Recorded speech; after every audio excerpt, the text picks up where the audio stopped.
Hey y'all, we're working on the molding for the staging wall, and there's a couple of things I want to show you. This is a compound miter saw. Compound sliding wall. A compound sliding miter saw, and it's called sliding because this slides back and forth.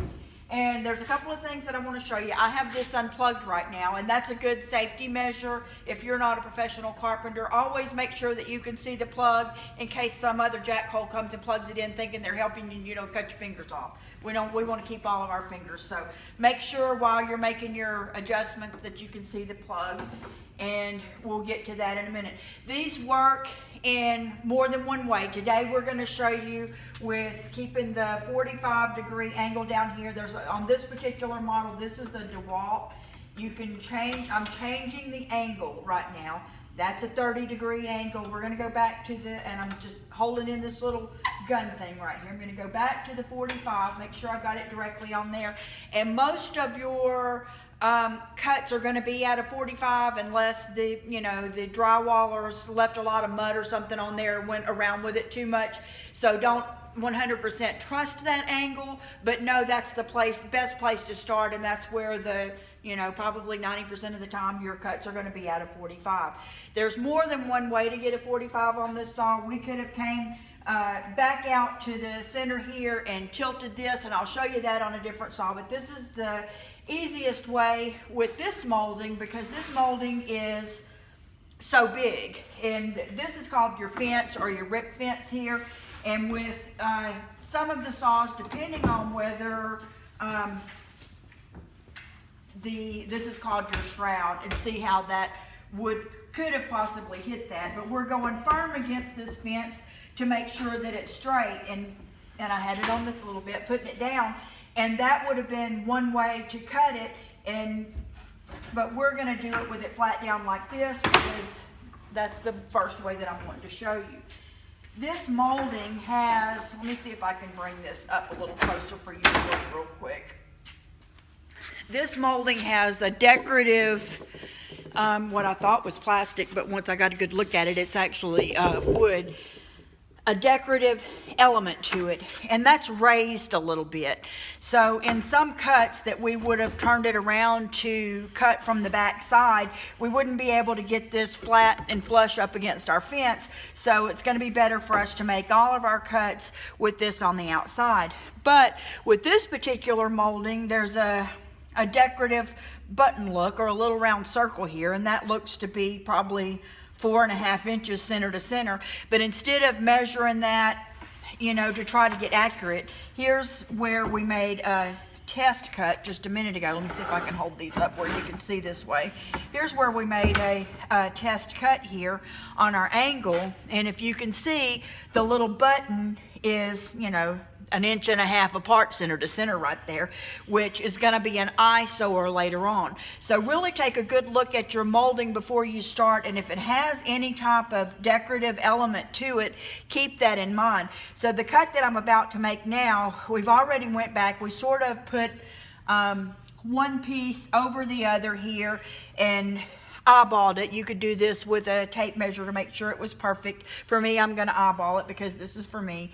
And what I did do was put the button over the button, so that's going to then leave, once this piece gets cut off, that's going to leave the distance from these two buttons to be right at the same as these others. So when you're looking at it from a distance, I don't want you to be able to tell I ever had a cut there. So that's the cut that we're about to make here today. And so we have, I'm backwards here, we have the line drawn, so that's where I'm going to want to cut.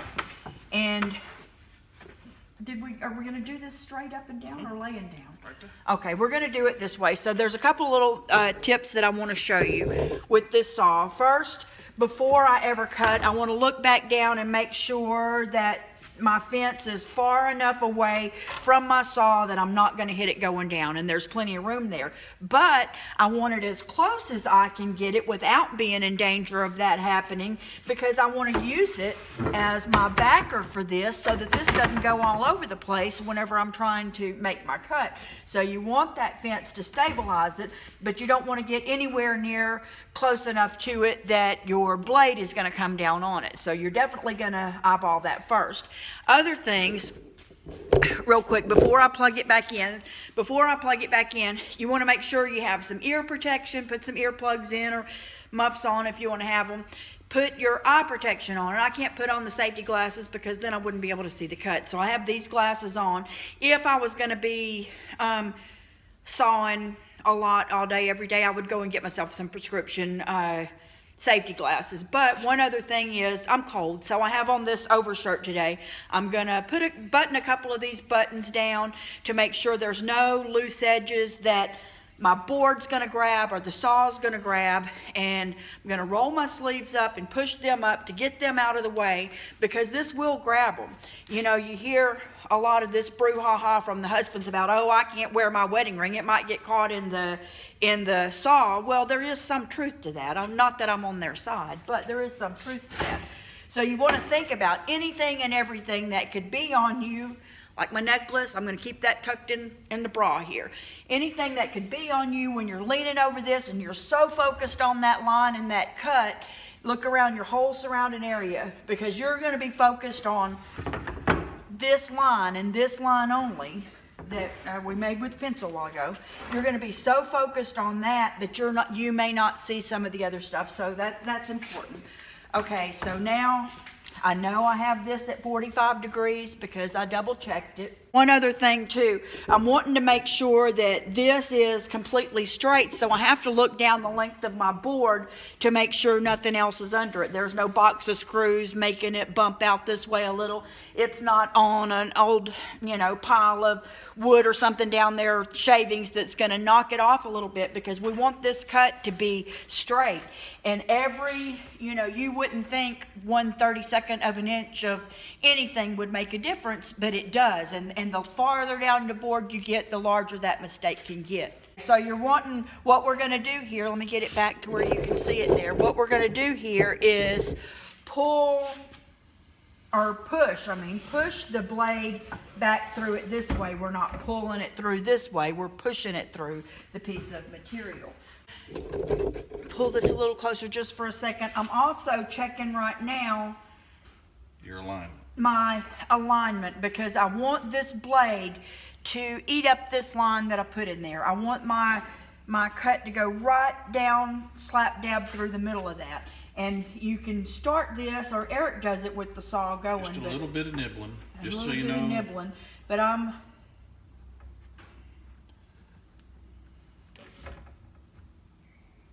to me that looks like that would be exactly right, and that's with my vision, so we shall see.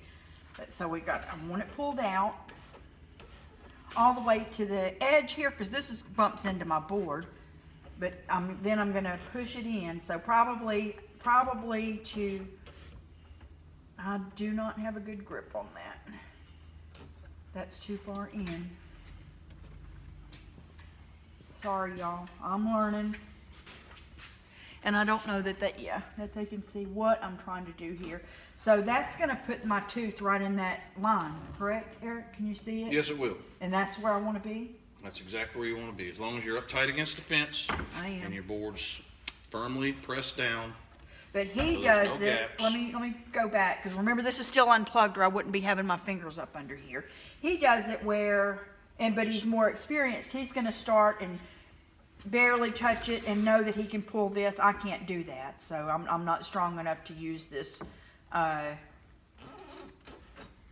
with one side and do that. So I have to have it in place before I start. So is there an off and on button on this thing? Or everything happens because I'm going to push this button? But always treat the saw like it is plugged in, even if you know it's not. Okay. So I'm going to plug it in. It can hurt you just the same, whether it's plugged in or not. Okay. We're going to try it. Hold y'all's ears. Tight down. It's got to be tight down. Okay? Keep everything possibly away from that blade that you can. There we go. Fire, no, don't, fire it up now. What? Push it down. Slowly.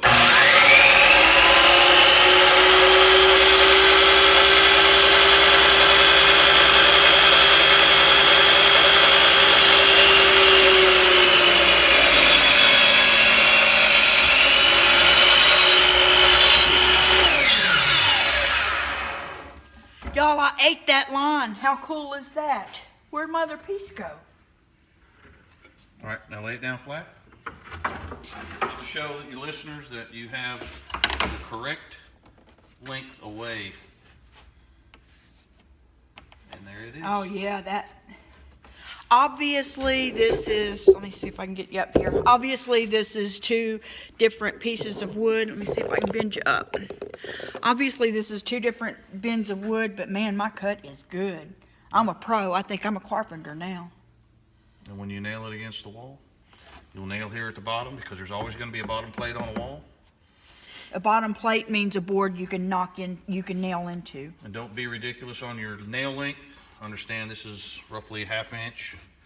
Your drywall will normally be a 1/2 inch or 5/8 of an inch. So you're looking to get through this material, through your drywall, and into your base plate, which is a 2x4 stud, or 2x4. And look at this. If you saw me before thinking that was plastic, that's not. That's wood. That's maple, just like this was. And it's just got some type of coating on it that makes it look like cast iron. That's awesome. So we know, let me put you back up here for, whoo, sorry about that. We know that our wall is 10 foot. We're going to have to measure it. We're not going to cut this and then bring it down to DeRitter 20 minutes away, because it may be 10 foot plus a 1/2 inch, maybe, 9 foot, 11 3/4 inches. So we're going to make that measurement there. But the difference is that we'll be putting just a straight, it doesn't have to butt up. We're just going to be, what's it called, the end cut? Be a butt joint. A butt joint. Okay, as promised, I'm now going to show you on a different saw in a different way. This is also a compound miter saw, but it's not a sliding compound miter saw. And at the end of this portion of the video, I'm going to put pictures of a miter box. That's like what my papa used, because he wasn't having to do this all the time. And I'll show you that. And I took pictures of how it shows the different angles on there. So you can do it with a hand saw when it's something small like this as well. But I wanted to, if you have a compound miter saw, but it's not sliding, so I'll show you the difference in what you do here. I have it unplugged because always, if you have family around or any other thing that might,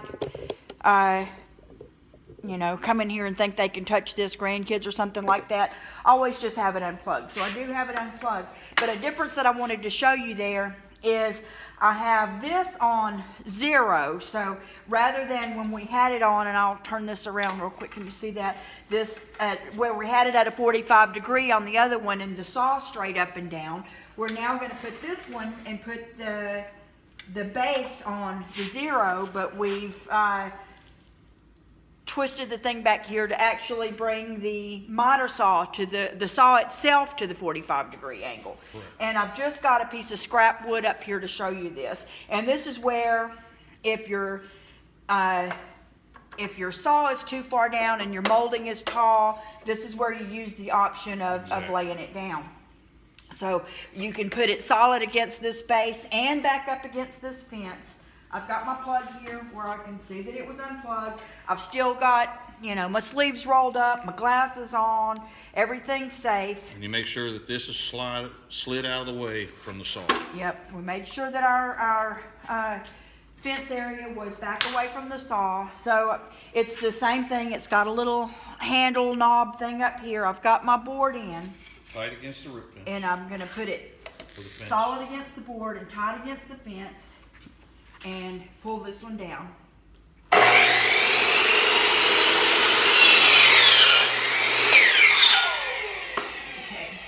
there we go. And I'm waiting until that completely is finished, and I'll show you this. What we have now, this would say be your wall. Let's see if I can pull you in a little bit closer. And we have our 45 degree cut. that would be your inside corner. See how that's gonna match up there? I've got a piece of scrap on the outside of it. So that would be your inside corner miter cut. Or like we're wanting to do is take a 8-foot piece, two 8-foot pieces and come out with 10 feet. Then this is going to be how you make the flat joint to extend that to where the butt joint cut, the straight cut doesn't show. This will fit in perfectly together. So there you go. And then, like I said, you'll do the same thing and get the same cuts with the miter box. And I took some pictures of those earlier. I think it was $10 and something for the Craftsman, $13 or $14 for the DeWalt at Lowe's. And then you could do this, make picture frames at home or whatever you want to do, making the cuts with the handsaw. Unplug the saw. So we're going to unplug the saw and be done with this portion.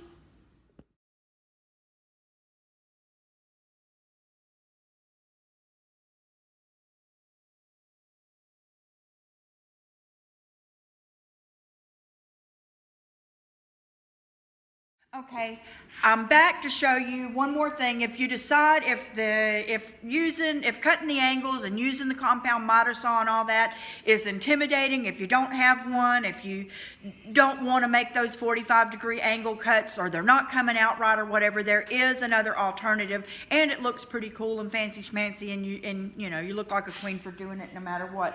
So I want to show you. We've got the molding here. And this is the pieces I showed you earlier that I picked up at Lowe's. This is the one that has the corner or the cut in it that goes onto the outside corner of your wall. So you can put that down to where we can see. Okay, so we're pretending that this is our wall, right? Can you see that? That up. We're pretending this piece of board is our wall that comes around, and we're fixing to put our base molding up to it. And we got this blunt, just butt cut on the ends, just straight. We don't want to do that fancy angle. So we're going to take this cutout and put it on the corner there, tack it in on our wall, and it'll be there on the corner. And then all we have to do is butt our make sure I've got it in there good. Butt our molding up to it, and boom. So these come in paint grade, already primed, or they come like this in stain grade. I'm fixing to stain this with the Walnut No Pain Gel Stain by Dixie Belle. Same thing that I used on the molding here so that it doesn't stick out like a sore thumb. But that's cute. That looks like, when you see this in a building, you'll know the carpenter didn't want to take much time to do his good cuts, actually. But it looks really, really cute. And you can also do that with your inside corners. And that's the other piece that we picked up that doesn't have the little cutout area to go against the wall. And in order to do that, we're going to go in here like this. Inside corner, put your little piece of molding there. okay, can you see this? Okay, I'm just going to put the molding in the corner, and then we're going to butt up to it from both directions. If I can get it up there. Voila! I got it. Push it in. There we go. We're just going to butt up to it. And there you go. And so that's your inside corner. It's decorative, it's pretty, it's going to be stained to match this or painted to match your molding, and it looks really cute. We have those for our crown molding as well, and I'll come back and show you those in just a moment.